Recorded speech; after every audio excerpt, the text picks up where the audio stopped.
Steve Harvey won't be responding to Katt Williams, but we'll hear from him in Season 3 of Judge Steve Harvey, which premieres on February 7th.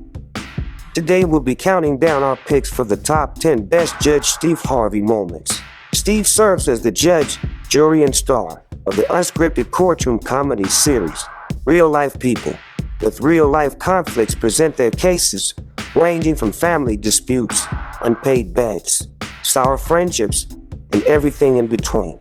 Harvey plays by his own rules, basing his courtroom on his own life experiences and some good old common sense. Without further ado, here are the 10 best Judge Steve Harvey moments. Number 10. Burnt down break room. In episode 9 of season 2, Caroline Rescuer sues her co-worker Josh Brown for setting their office microwave on fire. He forgot to add water to his instant ramen noodles before putting them in the microwave for 4 minutes. Caroline sued him for $1,500, a new microwave, catered lunch, and an apology for burning down the break room at the senior living community where they work. The residents panicked and a video was presented in court that showed some of them complaining about Josh causing the incident. Josh's younger sister Danielle appears as a witness and throws her brother under the bus, revealing that they have another sister that also nearly caused a fire in a hotel after warming up macaroni without adding water. Judge Harvey throws out the lawsuit, but awards them $5,000 for a new microwave and an office party. Number 9. Wandering farm animals. In episode 10 of season 2, Raceland Larson sues her dad, Rich Gladfelder, for $10,000 because his farm animals are ruining her lawn. Rich countersues his daughter for $5,000 for ruining his reputation by telling family and friends that he's a bad person. She explains that her father's oversized goats, chickens, horses, and dogs are ruining her lawn, so she wants the money to buy a fence. Her house was built on an acre of her father's farm. The main farm is 1,200 acres, and she built on the entrance of the ranch. Her and her husband originally made a deal to pay her father for the land, but he decided to give them the lot for free. Rich reveals that his daughter purchased the chickens that she's now complaining about. They were small when she bought them, but they started laying eggs, and now there are too many to handle, and she wants them off her lawn. A video showing Rich's goats, Starsky and Hutch, is presented in court. They are eating his daughter's trees, and his race horses are seen running through her lawn. She has sons who play in the yard, so she wants the fence to keep them safe. She says the chickens use the bathroom on her property, and they even get in her pool. The fence is $20,000, and she wants her father to pay half. Judge Harvey awards her $10,000 for the fence, but explains that he isn't making her father pay for it. Instead, the court pays for it because Steve wants her sons to be safe. Number 8. My brother stole my swag. In episode 8 of season 2, quadruplets, 2 sets of identical twins, are in court. All 4 were born on Valentine's Day. Carlisle and Carlos sued their brothers, Cameron and Karen, for $3,579 for stealing their designer shoes and hair clippers. The defendants argue that they have been sharing clothes since they were younger, and explain that they are trying to teach their brothers not to let people take advantage of them. One of the brothers is wearing the stolen shoes in court. Their father, Darren Jones, shows up and explains that the brothers have been competitive with each other their entire life. Their dad says that all his sons steal his clothes and use his cologne, so he should be the one suing all of them. Judge Harvey reveals that when he was younger, his older brother was tough on him, and that helped him become the man he is today. Sadly, Steve's brother passed away, so he reminds the quadruplets how fragile life is and tells them to be thankful that they have each other. He advises them to join forces instead of being at odds, and awards the brothers the $3,579. Number 7.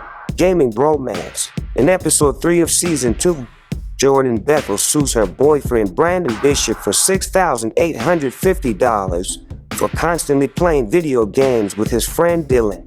She explains that $5,350 is for the television, game system, and accessories that she bought, and she's seeking $1,500 for emotional distress. She says that Brandon works 60 hours a week, and as soon as he gets home from work, He puts his headset on and plays the game for hours. She is with their kids all day and works during the weekend. Brandon explains that he's working the long hours because he's saving money so he can eventually buy her a wedding ring because he wants to marry her. He claims that he doesn't spend much time playing video games, but she presents evidence to prove him wrong.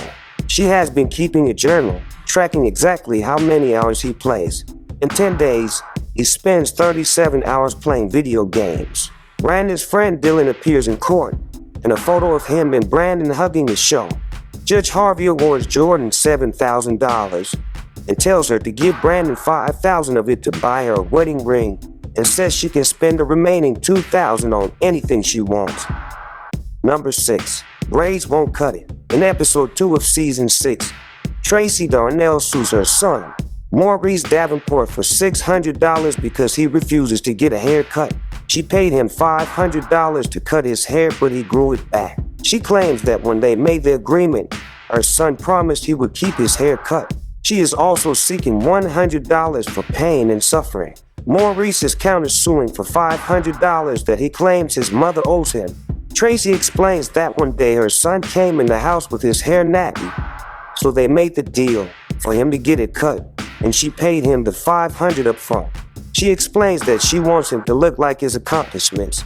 He's a college graduate and a homeowner. Maurice argues that he's 30 years old and it's ridiculous for his mother to be worried about his hair. During his senior year of high school, he grew out his hair and his mother refused to pay his senior dues, so he had no choice but to cut it. His mother explains that the decision helped him secure a full football scholarship. He says that his mother used to date a guy with braids, and he was in his 40s. Tracy claims that the deal they made was for him to keep his hair cut, but Maurice argues that they agreed for him to cut it and they never mentioned keeping it cut for a specific amount of time. Judge Harvey pays Maurice $3,000 to get his haircut in the courtroom, and he agrees to keep it cut for a year. In addition, he orders him to pay his mother $100 for pain and suffering. Number 5. Gender reveal gone wrong. In episode 2 of season 2, Veronica Fernandez sues her brother-in-law, David Lerman, for $1,500 in medical expenses after his baby's gender reveal went wrong. David claims that she is responsible for her injuries and he doesn't owe her a dime. Veronica says that she planned a gender reveal party for her sister, David's wife. They had the party at a park, and there was about 50 guests. Veronica filled a balloon with confetti, and David says that he wanted to shoot it open with his handgun. Veronica and his wife convinced him he couldn't use a gun to pop the balloon, so him and his guests decided to throw darts at it instead. It was windy, and nearly everyone who threw a dart missed the balloon. A video of the event is presented in court, and when the balloon is popped, they find out it's a girl, but you hear someone screaming. It's Veronica. She was standing by the balloon as they were throwing the darts, and one of them landed in her foot.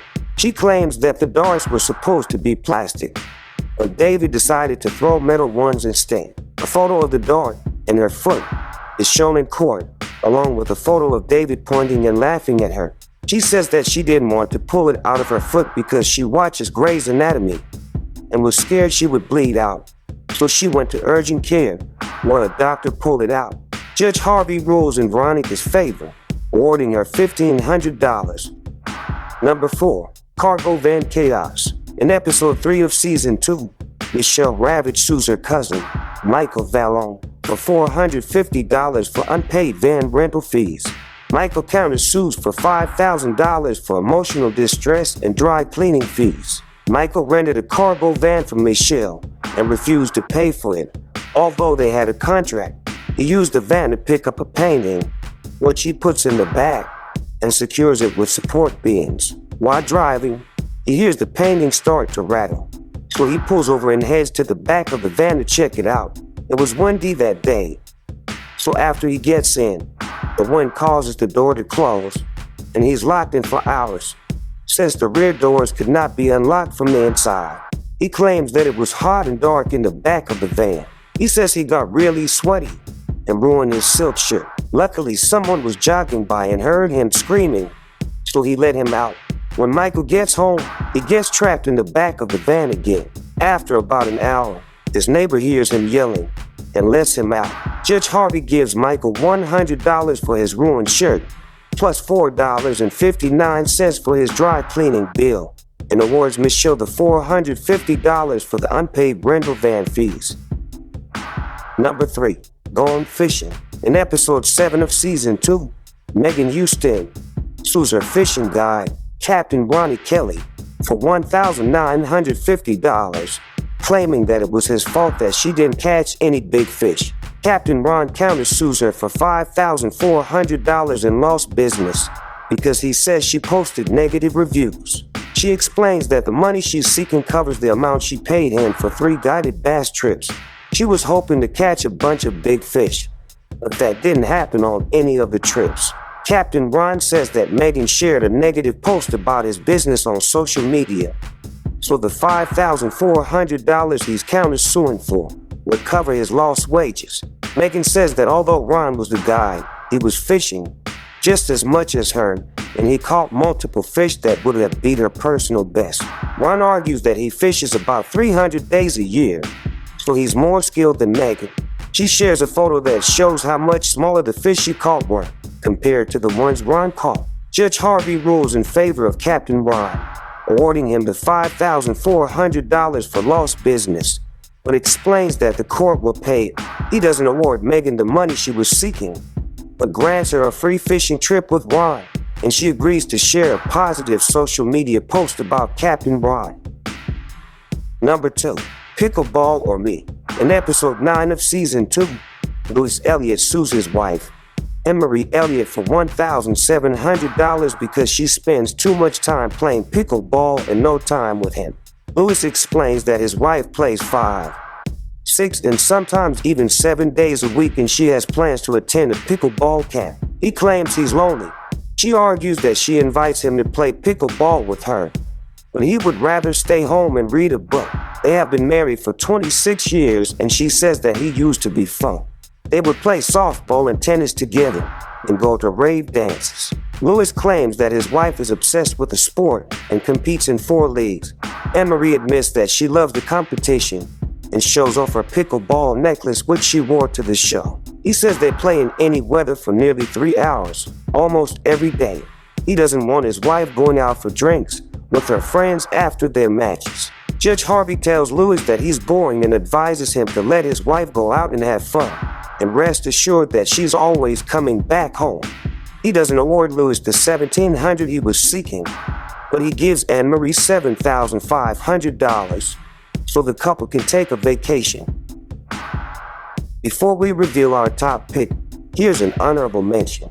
Push Present Purse. In episode 6 of season 2, Amanda Wright sues her husband, Justin Alequin, for $4,783.75, which is the price of a Louis Vuitton purse he promised her after the birth of their first son. Judge Harvey gives Amanda the purse and awards her $10,000. Number 1. Even though my aunt is dead, I need my bread. In episode 2 of season 2, Marlo Payne sues her cousin Dina Moore for $5,000 for a loan to cremate her deceased aunt. Dina claims that they never agreed on a specific date that the money had to be paid back, and countersues for $5,000 for emotional distress. Dina's mother passed away and she couldn't afford to get her cremated, so she borrowed the money from her cousin, Marlo. She tried to pay her back in installments, but Marlo refused, explaining that since she gave her the loan in full, she wanted to be paid back in full. Marlo says that her sons, who she refers to as her little pimps, will soon be graduating, so she needs her money. Dina reveals that Marlo is holding her mother's ashes ransom. She still has them and refuses to give them to Dina until she pays her back. Marlo argues that her aunt's ashes are collateral and says that she's taking good care of her. When she picked up the ashes from the crematorium, she put them in her car and made sure she had her seat belt on. A picture of the ashes in the car is presented in court. Judge Harvey asks why she buckled the ashes up, and Marlo explains that if her aunt got loose in the car, she would have had to vacuum her up. The ladies have a wonderful sense of humor and handle the death very well. Marlo says that her aunt liked to shop when she was alive, so she took her ashes to Sam's Club and pushed her around in the cart. Judge Harvey asks where the ashes were, and Marlo reveals that she had them in court. He awards Marlo $1,500 for the cremation, but the court pays for it. He gives Dina $7,000 for all of her hard work as a school teacher. At the end of the trial, Marlo finally gives her cousin the ashes. Which episode of Judge Steve Harvey is your favorite? Did we miss a case that you enjoyed? Share your thoughts in the comments section below.